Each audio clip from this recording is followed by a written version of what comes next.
राजस्थान के देवली उनियारा में उपचुनाव की वोटिंग के दौरान एसडीएम को थप्पड़ मारने को लेकर बवाल इतना ज्यादा हो गया, जिसके बाद हर तरफ थप्पड़ मारने वाले नरेश मीणा और थप्पड़ खाने वाले एसडीएम अमित चौधरी की चर्चा होने लगी है।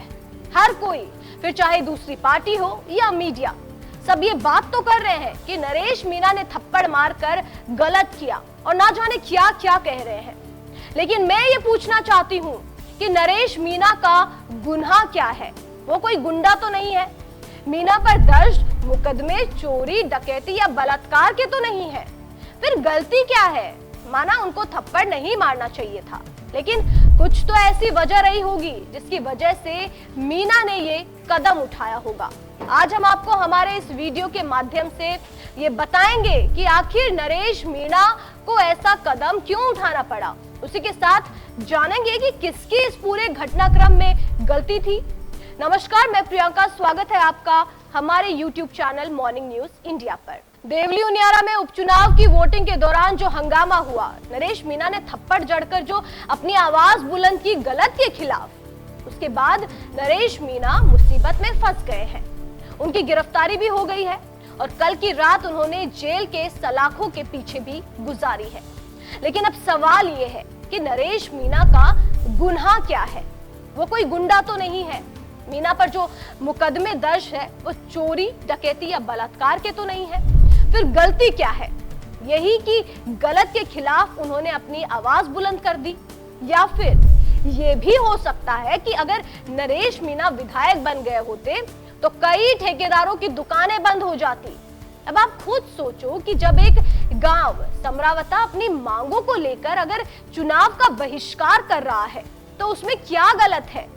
जब आप उनकी मांगे नहीं पूरी करोगे तो जाहिर सी बात है वो आपको वोट क्यों देंगे और क्यों आप पर दोबारा भरोसा करेंगे।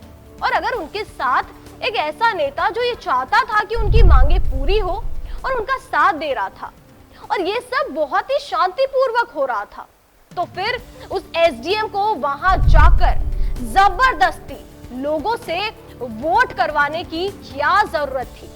क्या ये गलत नहीं है कि आप किसी को वोट डालने के लिए फोर्स कर रहे हो? आपको बता दें, जब गांव ने वोटिंग का बॉयकॉट कर रखा था तो एसडीएम वहां आंगनबाड़ी कर्मचारी, उसके पति और एक अध्यापक पर दबाव डालकर उनसे वोट डलवा रहा था। क्या लोकतंत्र में वोट डालने के लिए दबाव डालना भी एक अपराध नहीं है? क्या इसको लेकर भी कोई कार्रवाई होगी? उसी के साथ अगर गांव वाले धरने पर बैठे हैं तो क्यों उनके आंदोलन को अनदेखा किया गया?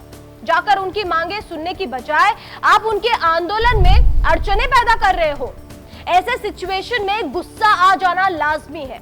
अब आप खुद ये सोचो कि नरेश मीणा ने एसडीएम को थप्पड़ मारकर गांव वालों के आंदोलन को नुकसान पहुंचाया या फायदा किया? वहीं क्या ये कोई जाति की लड़ाई थी? जिस हिसाब से आईटी सेल ने डमी लोग एसडीएम की जाति को हाईलाइट करके जो किसान जातियों में तनाव पैदा करने में लगे हुए हैं, क्या वो गलत नहीं है? जो हर बार जाति को उछाल देते हैं, उन लोगों का क्या इलाज किया जाए, ये भी तो सोचने वाली बात है। नरेश मीणा की गलती थी कि उनको थप्पड़ नहीं मारना चाहिए था, लेकिन जो प्रशासन की क्रूरता छिपा ली जा रही है वो कहां तक सही है? ये वो सारे सवाल है जो आम जनता जानना चाहती है।